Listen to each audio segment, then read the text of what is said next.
Yo man, what an episode today. Oh my god.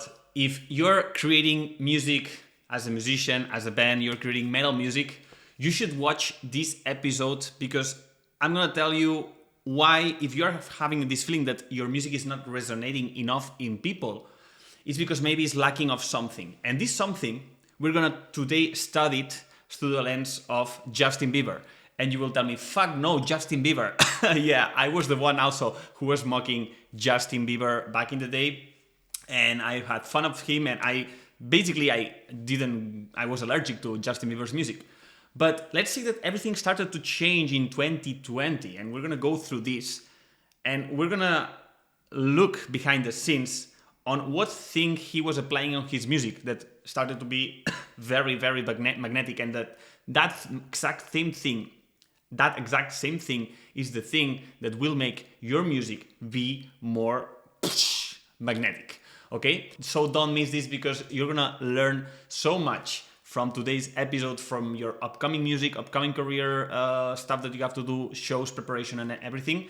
Let's check it out together. And if you don't know me, this is Bibi from the metal band Cryzix. I started playing music at 16, and since then I just knew that I wanted to make music all my life. And one of the things that I connected since the very beginning is why some certain pieces of music were so magnetic, were so amazing, were so like these magnets, okay? And basically this is what I tried to channelize also into my music.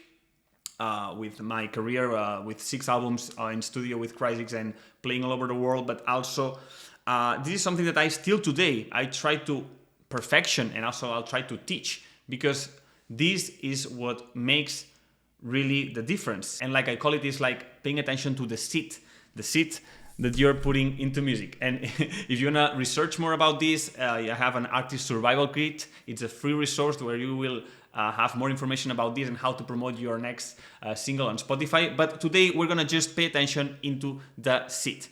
Okay, so what you have to understand about Justin Bieber, okay?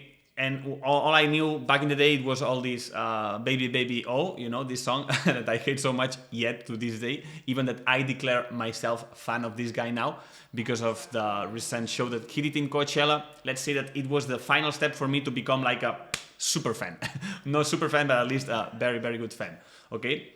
And let's start with the first thing that you have to understand. When I talk about the seed, is the main primary thought behind the music, behind the song, behind the idea. What is the idea? What is the main idea before you start making the music? That's the thing that I want you to pay attention, because most of musicians, metal musicians, what we do as guitarists, or maybe you're bassist or whatever, is you just start making riffs, you put them all together, then you send them to the singer, and then the singer makes a lyric that it's cool lyrics, like these cool words and whatever, and then you think you have a song. But what was the idea before the song? That's what we are gonna pay attention, And now I'm gonna just put you in the state of Justin Bieber in 2020, which was a little bit like, let's say, the shift of his, at least in my point of view, what he started to do truly something very interesting. And it was just this song called Yummy. But let me put just quick context, okay? I don't want to bore you with this, but he just had like a breakdown some years ago. He had to cancel all tours, and he stayed like without releasing music for a long period of time. And let's say that Yummy was his comeback, okay? It was during the pandemic or right before the pandemic. And let's say that it was the Yummy, it was the song, that it was the comeback.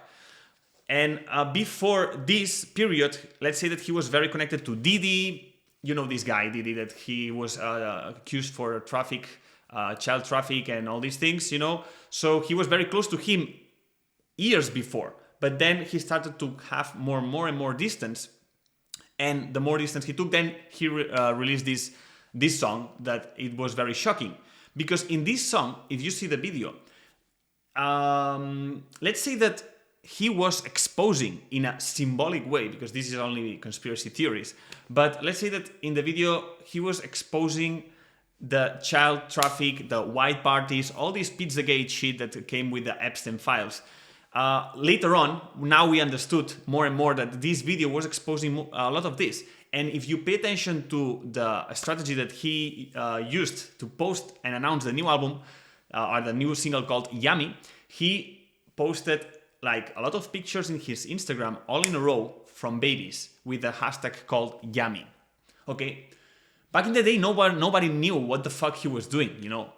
Back in the day, nobody know why he's doing this. He's like, just a joke, right? But now, years later, we pay attention to this strategy and we say, okay, maybe Justin had something to say, and had something to say symbolically, because I'm pretty sure that he, being so in the inner circle of Diddy and in these higher spheres, I'm pretty sure that he lived and went through a lot of stuff that he cannot even tell it.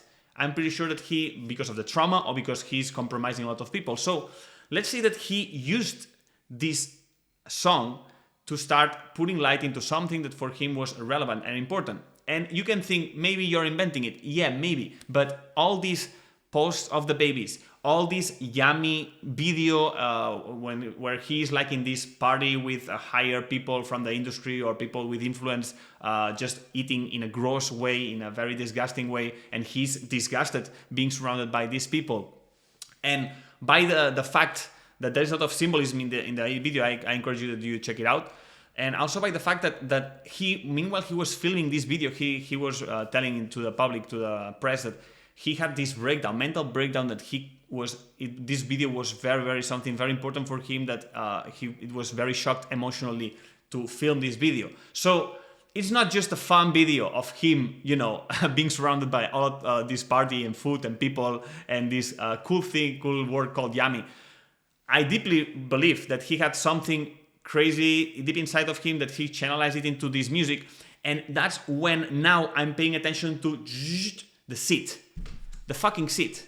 I'm pretty sure I put my hand in the fire. If Justin Bieber went through a traumatic event with these higher cycles, Diddy, Pizzagate or whatever, I don't know if he got abused or not, I don't know. I don't care. But I'm pretty sure that he didn't went to his laptop and he started to say, okay, Yummy sounds cool. Let's make a song about Yummy. Or I have this beat that it's cool. Let's try to make a lyric about this. And then I come out about this Yummy idea. No. The first primary thought, the main primary thought before the song, the seed of the music, it was something deep inside of him that he needed to release.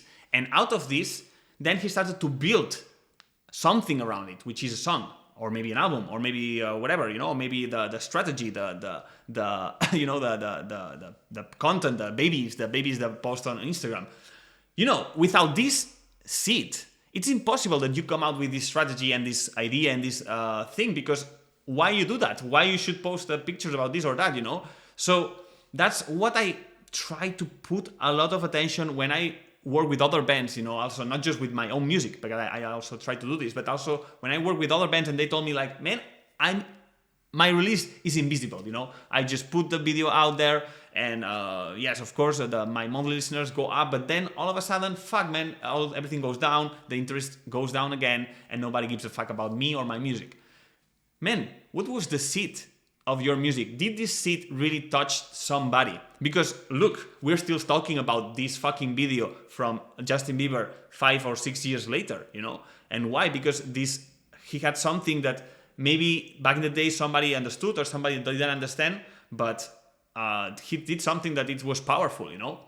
And now I'm gonna go to the example number 2 on how important is the main thought behind the idea, the first idea behind the action, the attrezzo, the show, whatever. And now I'm gonna translate this to the Coachella show that I think it was yesterday or 2 days ago, I don't know, these past days, he played in Coachella, headlining one of the let's say one of the most important shows of his career. It was headlining this festival that is in the US and it's very popular. It's like pop, rock, a lot of things, electronic music, it's going out there. And let's say that this is like the event of your life, right? It's like headlining the stage of this famous festival. So how he used this chance of him, you know, because he was presenting his new album after so long without releasing music. So let's say that he was in the dark for so long.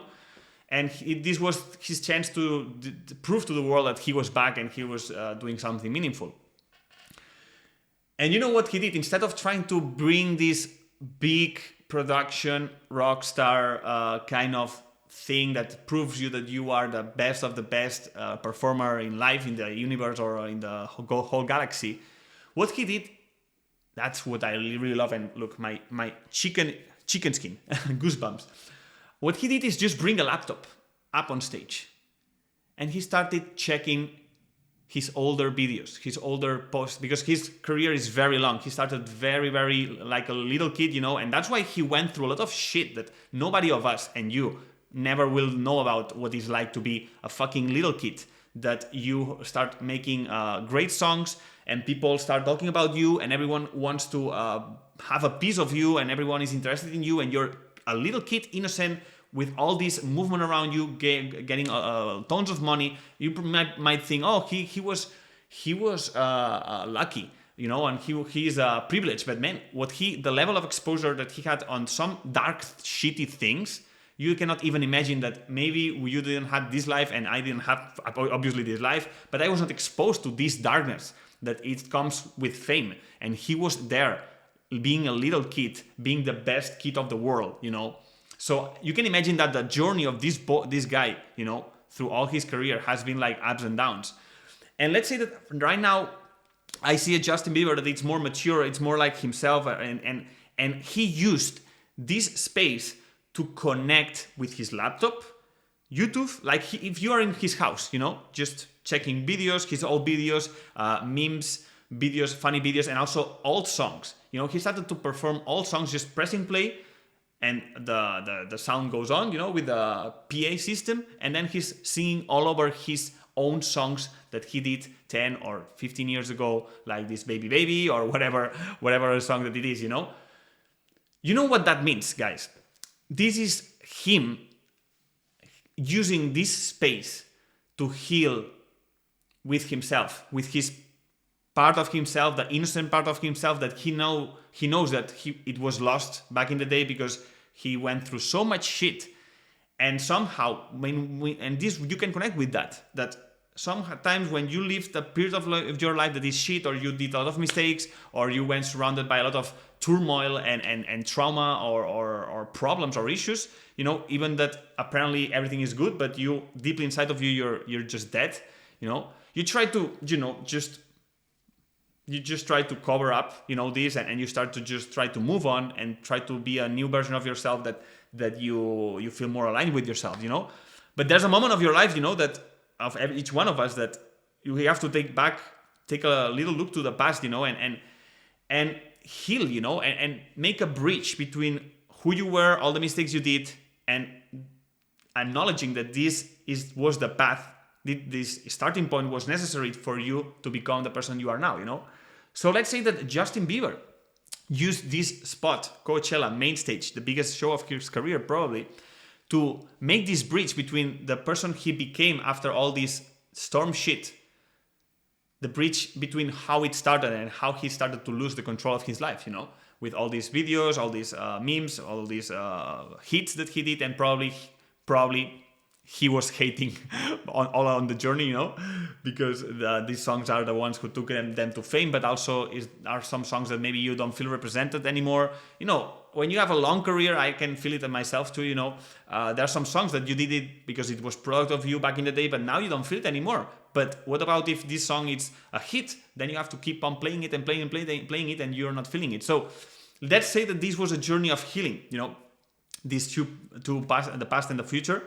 And man, this symbolic act of doing this on stage with all the Coachella people of the festival, that's what went viral, because it was symbolic, it was beautiful, it was like being part of himself, healing with himself, with his kid, his own kid. So this is what is the idea of this show, of this performance? Is this, the idea, it was, I'm going to use this as a chance for me to do something different and transform, and personal transformation. So that's why, guys, if you don't put attention on all these things, creating music, preparing your shows, preparing all these things, but what is the the main motor that will make your band, that will make your action, your piece of music, your show, whatever. If you don't put attention to what is the seed that you want to impregnate there, that you want to put out there for the people, then you will end up doing things that are more or less empty or more or less like invisible to people, because people will not connect, will not relate with you. All the things, all the two different situations that I told you, you can relate with the character, you can relate with the human being. And that's why you, maybe even if you don't like the music, you're starting to connect with the guy, as I did. So this is something that a lot of metal musicians, they forget about this. They forget about explaining or making aware the audience about allowing the audience to connect with what they are doing. When I try to do this with my training program, Extreme Metal Business, is where I work with the band like in a detail, like, okay, let's put this product, but choosing the correct seed, and then let's spread it to the world with the correct strategies and everything, so everyone finds out about you. But when they found out about you, they connect with you, And I'm pretty sure if you're watching this video and you're making music, you're also wondering, maybe I could connect more with my music with the crowd, but I don't know how to do it. That's why every month I try to guide 5 musicians. If my calendar allows me, I try to do some sessions for free. It's a free strategic session that you can book in the link on this calendar, not in the link on this video, in the description of this video. And you will find my calendar that if you have any free spot, I encourage you that you book it, because I love to work this with bands so they start doing a 360 thing, not just music, strategy, and hoping for the best, but trying to do an process that it's a 360 thing, that everything makes sense and people realize it. Even that if they don't know too much about you, they've sensed that what you're doing, it has depth.